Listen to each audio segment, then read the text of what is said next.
Hello बच्चों, नमस्ते। Welcome to this amazing session. आज हम मॉडर्न फिजिक्स का अगला लेक्चर आपके सामने लेके आए हैं, जहां पे बेटा हम dual nature of radiation and matter का अगला पार्ट डिस्कस करेंगे। डी ब्रोगली हाइपोथेसिस और matter waves. Light particle nature भी बिहेव करती है, लाइट वेव नेचर भी बिहेव करती है। कैसे यहाँ पे हमको यूज करना है, कौन सा फॉर्मूला कब यूज करना है, इलेक्ट्रॉन के पास भी वेव नेचर होता है, ये सब आज की क्लास में हम डिस्कस करने वाले हैं। बहुत मजेदार क्लास है, पूरा सेशन देखिएगा, हर सवाल आपको सिखा रहा होगा कंप्लीट लर्निंग के लिए। फिर उसके बाद आप मार्क्स ऐप पे जाके प्रैक्टिस करना, टेलीग्राम ग्रुप जरूर ज्वाइन करना जिसका लिंक डिस्क्रिप्शन में है। आइए बच्चों, let's begin the session. Dual nature of light. तो हुआ क्या, पहले ना बहुत लड़ाई चल रही थी कि लाइट वेव है या लाइट पार्टिकल है। यंग्स डबल स्लिट एक्सपेरिमेंट से आपका वेव नेचर प्रूफ हो चुका था, हाइगन्स प्रिंसिपल से। फिर फोटो इलेक्ट्रिक इफेक्ट से प्रूफ हुआ पार्टिकल नेचर ऑफ लाइट। फिर डी ब्रोगली आए, इन्होंने कहा कि दोनों नेचर है, अलग अलग सर्कमस्टेंसेस में अलग अलग नेचर ज्यादा दिखता है। किसी केस में वेव नेचर ज्यादा दिखता है, किसी केस में पार्टिकल नेचर ज्यादा दिखता है। तो आपका ये सब लड़ाई चल रही थी। अब आप देखो यहाँ पे क्या बोला है, light does not have any definite nature, rather it's nature depends on it's experimental phenomena. किससे टकरा रही है, क्या एक्सपेरिमेंटल फिनोमिना है, उस पर डिपेंड करेगा कि लाइट का कौन सा नेचर प्रोमिनेंट होगा। वेव नेचर पार्टिकल नेचर दोनों लाइट के पास होते हैं। अब आया डी ब्रोगली का हाइपोथेसिस। इन्होंने बोला जैसे लाइट के पास दोनों नेचर होते हैं, वैसे ही पार्टिकल के पास भी तो दोनों नेचर होने चाहिए। नेचर में सिमेट्री होती है, नेचर किसी पे भेदभाव नहीं करता है। तो अगर लाइट का जैसा बिहेवियर है, लाइट में वेव पार्टिकल दोनों हैं, तो मैटर में भी वेव पार्टिकल दोनों होने चाहिए। बिल्कुल सही बात। इसी से इन्होंने लॉजिक दिया और फिर डी ब्रोगली वेवलेंथ का यहाँ पे उन्होंने बताया h/mv। देखो कैसा है, एनर्जी का फॉर्मूला mc² था, एनर्जी का फॉर्मूला hc/λ है। दोनों एनर्जी में अगर इक्वेट करूं तो देखो m इंटू सी क्या आ गया, h/λ आ गया ना। यस, वैसा ही है मोमेंटम, मास इंटू स्पीड। वैसा ही थॉट प्रोसेस यहाँ पे देखो, आपको वेवलेंथ दे रहा है डी ब्रोगली वेवलेंथ, वो है h/m इंटू वी या फिर h/ मोमेंटम। डी ब्रोगली ने क्या कहा, जब भी कोई ऑब्जेक्ट चल रहा है, मास m स्पीड v, तो इसके साथ एक वेव एसोसिएटेड है, उस वेव को कहा गया मैटर वेव्स। उस वेव को अगर मैं ड्रॉ करूं तो इस तरीके से मैं उसे ड्रॉ कर सकता हूं। एम आई राइट बेटा? यस, ठीक है।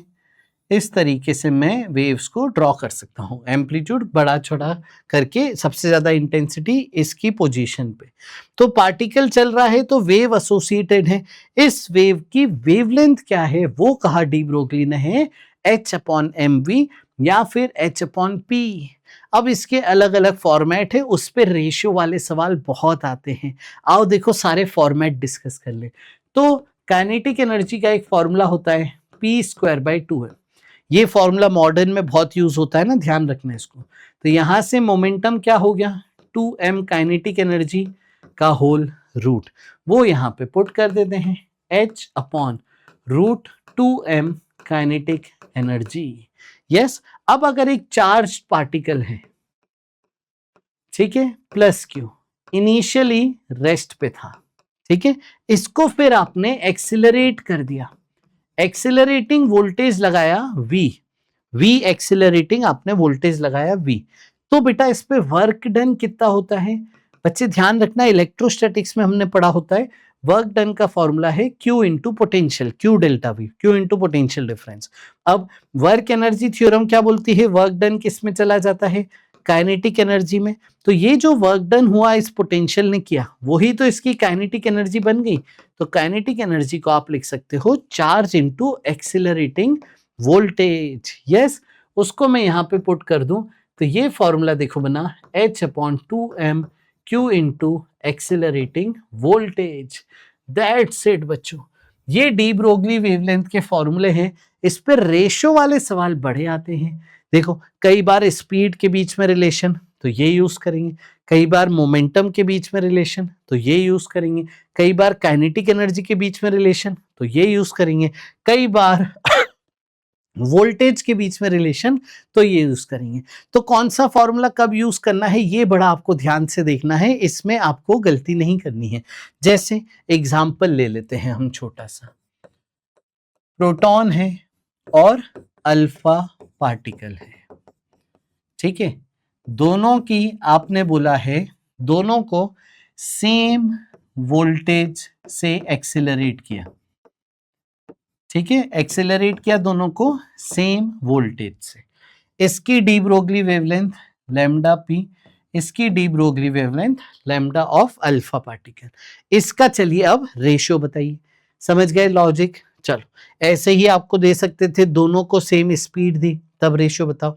दोनों को मोमेंटम का रेशियो दे रखा होता और वेवलेंथ का पूछते, काइनेटिक एनर्जी का दे सकते थे, एक्सेलरेटिंग वोल्टेज का मैंने ले ही लिया। चलिए अब आ जाइए यहाँ पे बताइए, तो हम डी ब्रोगली वेवलेंथ लिखेंगे कैसे? उसके लिए चाहिए मास और चार्ज। प्रोटॉन का मास लिख देता हूं, मास ऑफ प्रोटॉन, चार्ज है प्रोटॉन का E। अल्फा पार्टिकल होता है हीलियम का न्यूक्लियस, इसका चार्ज हो गया +2E और इसका मास होता है, मास नंबर 4 है, यानी 4 times mass of proton. Yes, अब आ जाओ यहाँ पे बताओ, H अपॉन कौन सा फॉर्मूला यूज करेंगे? वोल्टेज वाला, ये रहा 2m/Q_V। यहाँ पे H अपॉन √2, मास की जगह 4m, चार्ज की जगह 2E इंटू V। समझ गए? अब रेशियो ले लो, चलो ये देखो रेशियो ले लो, तो H तो कट गया, नीचे क्या मिला? प्रोटॉन का रेसिप्रोकल, और इसको ऊपर भेज दिया जाए, 2 4 2 2 2 4 4 16। तो देखो ये क्या आ गया रेशियो, √8, यानी 2√2 आपका ये रेशियो आ गया। तो ऐसे रेशियो वाले सवाल फटाफट से एक होमवर्क दे देते हैं, जल्दी से करिएगा। Lambda proton upon lambda alpha आपको निकालना है। पहला केस, प्रोटॉन एंड अल्फा को सेम स्पीड दी थी। दूसरा केस, प्रोटॉन एंड अल्फा को सेम मोमेंटम दिया था। हर एक में अलग अलग फॉर्मूला यूज करके फटाफट से रेशियो लेके बताइए। तीसरा केस, इन दोनों को सेम काइनेटिक एनर्जी हमने दी थी। समझ गए बेटा? बस ये डी ब्रोगली वेवलेंथ बड़ा सा क्यूट सा चैप्टर है, इससे सवाल आते हैं। एक छोटी सी ट्रिकीनेस भी है, बारीकी है, वो हम लास्ट सवाल में जब करेंगे तब बताएंगे। अब देखिए क्या लिखा है, the order of magnitude of wavelength associated with microscopic particles is very less, 10⁻⁻24 angstrom. जो बड़े बड़े पार्टिकल्स होते हैं ना, उनकी वेवलेंथ आएगी जो इससे, वो बहुत छोटी होगी, हम डिटेक्ट नहीं कर पाएंगे। इसलिए मैक्रोस्कोपिक पार्टिकल्स में डी ब्रोगली वेव का कॉन्सेप्ट लगाते ही नहीं है। लेकिन जब हम microscopic particles like electron, proton, neutron, alpha, atom, molecule, इनकी बात करते हैं तो इसका ऑर्डर एंगस्ट्रॉम्स में आता है, जो आप डिटेक्ट कर सकते हो। इसीलिए वेवलेंथ यहाँ पे बात कर सकते हैं, और ये वेवलेंथ एक्सरे के वेवलेंथ के आसपास होती है जो आपने डिटेक्ट कर रखा है। तो माइक्रोस्कोपिक पार्टिकल की वेवलेंथ आप, अभी हम पढ़ेंगे ना आगे, डेविसन जर्मर एक्सपेरिमेंट भी बताऊंगा, वहां पे भी आपको यही लॉजिक था। तो इलेक्ट्रॉन का वेव नेचर एक्सपेरिमेंटली प्रूव किया जा सकता है, इलेक्ट्रॉन का वेव नेचर मेजर किया जा सकता है, क्योंकि उसकी वेवलेंथ रेंज में आती है जो हम मेजर कर सकते हैं। आइए, चार्ज पार्टिकल वाला फॉर्मूला कर ही लिया। अब देखो, अगर मैं इलेक्ट्रॉन की बात करूं, मास उसका ये रहा, ठीक है, 9.1 इंटू 10⁻31 kg। चार्ज उसका ये रहा, मैग्नीट्यूड, ठीक है, 1.6 इंटू 10⁻⁻19। H की वैल्यू ये रही, ठीक है। जब ये सारी वैल्यू पोटेंशियल वाले फॉर्मूले में रखते हैं, ये रहा, ठीक है, ये सारी वैल्यू यहां रखी, H2MQ। तो इलेक्ट्रॉन के लिए बड़ा स्टैंडर्ड यहां पे बनता है, वो अप्रोक्सीमेटली आता है √150 अपॉन एक्सिलरेटिंग वोल्टेज एंगस्ट्रॉम्स में, और रूट 150 होता है 12.27 upon root accelerating voltage angstroms में। आए समझ में? तो आप जब वैल्यू डालते हो ना, एक्सिलरेटिंग वोल्टेज दिया रहे, तो इस तरीके से आप ये वाला फॉर्मूला इलेक्ट्रॉन के लिए यूज कर सकते थे। जैसे छोटा सा सवाल देते हैं, एक इलेक्ट्रॉन है, रेस्ट से एक्सिलरेट किया है 50 वोल्ट से, डी ब्रोगली वेवलेंथ बताइए। तो आपको इसकी डी ब्रोगली का पोटेंशियल के टर्म में डायरेक्ट फॉर्मूला पता था। बस आपको यहाँ पे अब काम आसान कैसे हो गया, इतना बड़ा कैलकुलेशन बच गया ना इलेक्ट्रॉन के लिए। तो यहाँ पे V रखी, देखिए आंसर आ गया √3 यानी 1.73 यूनिट का ध्यान रखिएगा, एंगस्ट्रॉम में ये यूनिट है। आया बेटा समझ में? पक्का। अब ये इलेक्ट्रॉन का याद रखना है, कंपलसरी है याद रखना, ठीक है, काफी यूज होता है। इसी तरीके से प्रोटॉन का भी आप वैल्यूज डाल के ये याद कर सकते हैं, ड्यूट्रॉन का ये याद कर सकते हैं, अल्फा का ये याद कर सकते हैं। अब ध्यान से सुनिएगा मेरी बात, अगर आपको ये तीनों याद नहीं हो तो भी चलेगा, मेरे को इलेक्ट्रॉन वाला याद होना चाहिए, उसका बहुत टाइम सेविंग आपको मिलेगी। ये अगर याद इतना फ्रीक्वेंटली नहीं आते, याद कर ले या फिर कैलकुलेशन फास्ट करें, इससे अच्छा कुछ हो ही नहीं सकता। तो हमें कैलकुलेशन फास्ट करने आनी चाहिए, तो अपने आप यहाँ तक आप पहुंच जाएंगे। आगे बढ़ते हैं, अनचार्ज पार्टिकल का ये फॉर्मूले हमने पढ़ लिए। अब देखो ये पढ़ लिया, एक इंटरेस्टिंग फॉर्मूला ये रहा। अगर मैं को एक पार्टिकल की बात करूं, ठीक है, फोटोन की बात करता हूं, आ जाओ, फोटोन की एनर्जी में लिखता हूं hc/λ, ये मैं फोटोन की एनर्जी लिखता हूं, ठीक है, पार्टिकल है, एनर्जी वाला पार्टिकल है फोटोन, उसकी एनर्जी, या फिर फ्रीक्वेंसी के टर्म में आप h इंटू एफ भी लिख सकते हो। खैर यहाँ पे वेवलेंथ की बात चल रही है तो सिर्फ यही रखते। अब पार्टिकल अगर चल रहा है तो इसकी काइनेटिक एनर्जी क्या लिखेंगे, ½ mv²।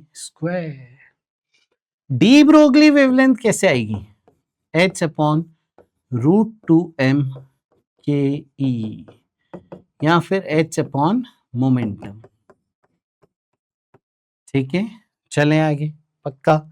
चलो इसको आप h/mv भी लिख सकते हो।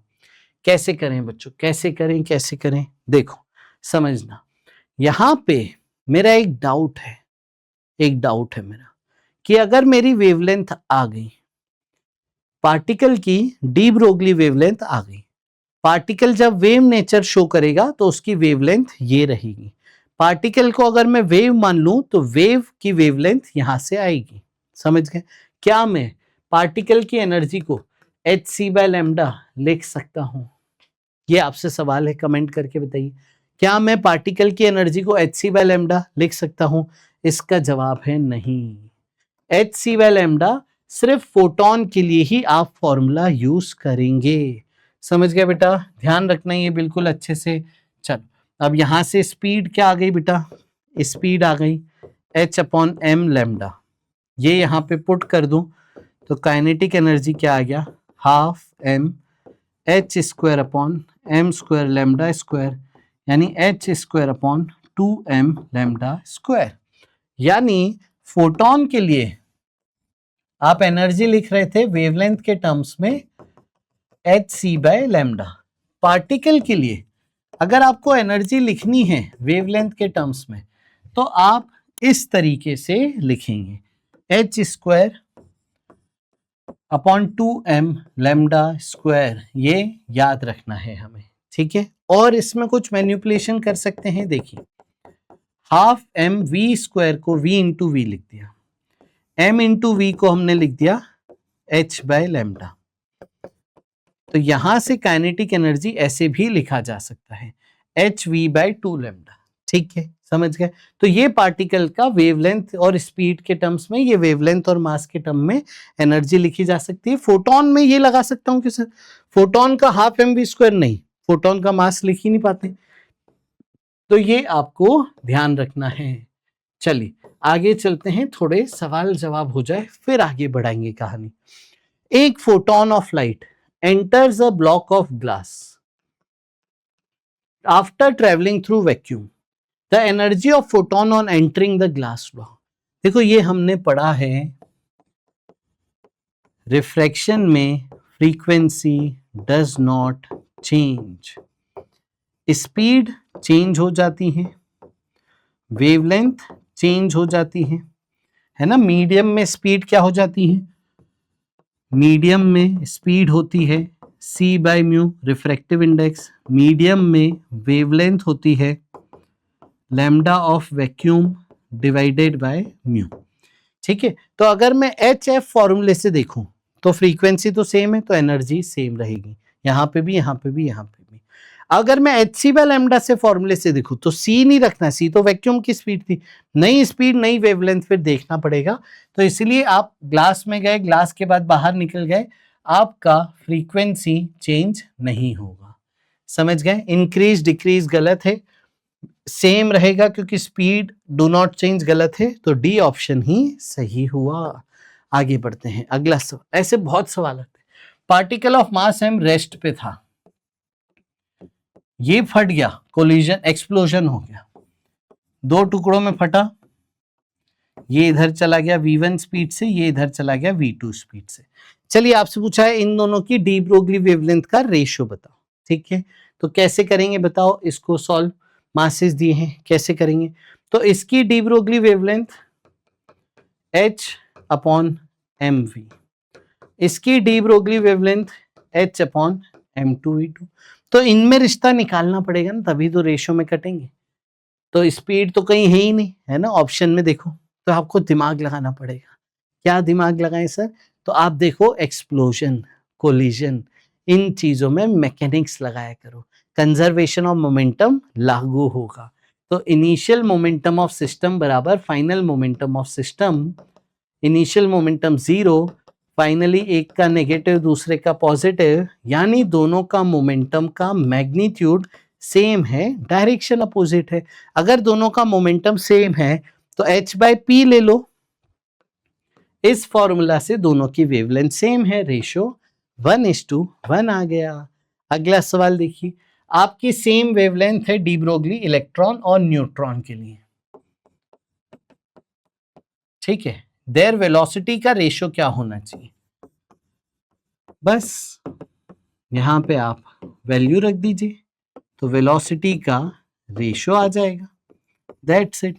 रेशियो वाले सवाल आना इस चैप्टर में बड़ा कॉमन है, वेरी कॉमन। ठीक है, बिल्कुल मत घबराना। आओ आगे चलते हैं, यहां पे देखिए, अब इलेक्ट्रॉन के पास पहले से काइनेटिक एनर्जी थी 100 eV, उसको और एक्सीलरेट किया bye 50 volt.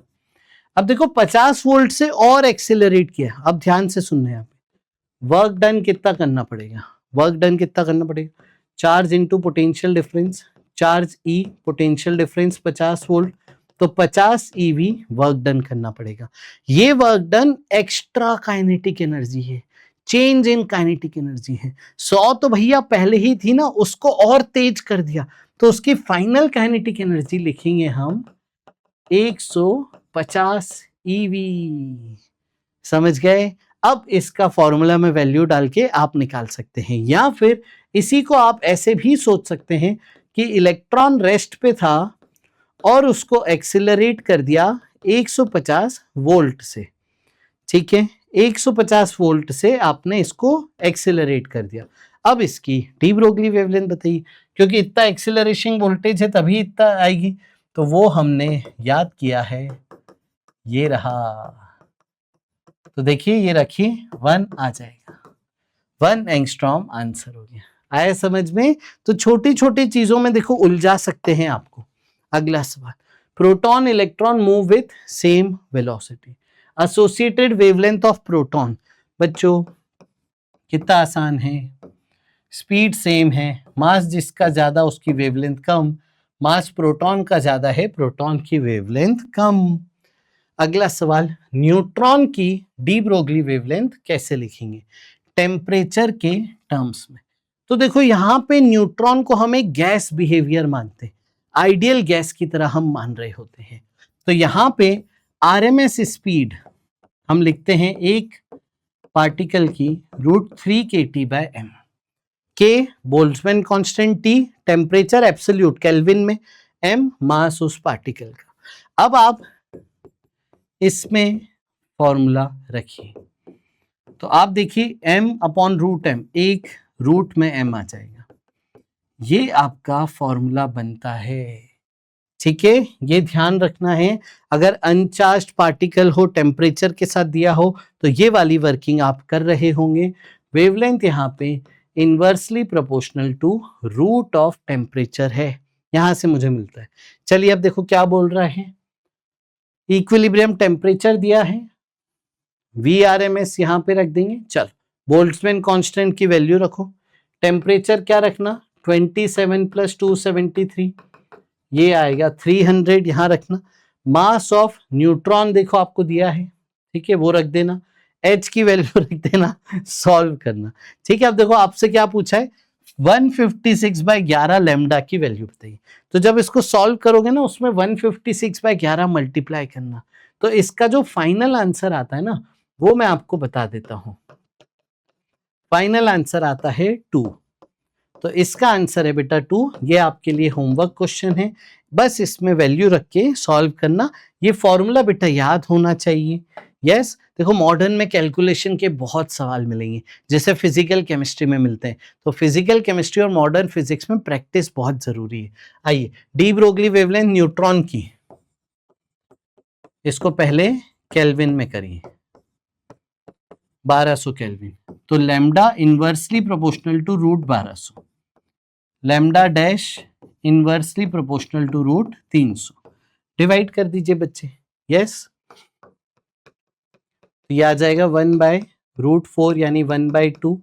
Lambda dash solve करके आ जाएगा ट्वाइस ऑफ लैम्डा। अगला सवाल, D Broglie wavelength of neutron when kinetic energy k is lambda, what will be wavelength when kinetic energy 4k हो जाए। अब बताइए, ऐसे सवालों का कुछ बात है, बनते हैं ऐसे सवाल आना, लेकिन आते हैं सवाल। अभी आपको लग रहा है इजी है, बट एग्जाम में गलती ना हो, ये बड़ा चैलेंज है। तो आप देखिए, ये √4 टाइम्स हो जाएगा, मतलब λ/2 आपका यहाँ पे आंसर आ जाएगा। अब बेटा जब हम आगे चल रहे हैं, तब अगला सवाल देखिए क्या है। ये सवाल बड़ा इंटरेस्टिंग है, अब ध्यान से सुनिए, यहाँ पे नई चीज भी सीखेंगे। D Broglie wavelength of electron moving with velocity दिया है। अब इलेक्ट्रॉन की वेलोसिटी दी थी, और ये देखो बड़ी इंटरेस्टिंग है, स्पीड ऑफ लाइट बाय 2 है वेलोसिटी, और इसकी डी ब्रोगली वेवलेंथ फोटोन की डी ब्रोगली वेवलेंथ के बराबर करना है, और उनकी काइनेटिक एनर्जी का रेशियो बताना है। ठीक है, तो दोनों का डी ब्रोगली वेवलेंथ सेम दिया था। फोटोन की एनर्जी हम लिखेंगे hc/λ, काइनेटिक एनर्जी इलेक्ट्रॉन की क्या लिखे बेटा, लैम्डा के टर्म्स में। तो अभी देखो हमने सिखाया था फॉर्मूला, कहां गया, ये रहा, देखो h²/2m λ², h²/2m λ², या फिर hv/2 लैम्डा। ठीक है, यही था, पक्का। चलो अब क्या करें, रेशो ले लेते हैं। किसके साथ रेशो है, इलेक्ट्रॉन का फोटोन के साथ। तो kinetic energy of electron upon kinetic energy of photon, देखो स्पीड दी है, तो ये वाला स्पीड के टर्म्स में ले लेता हूं,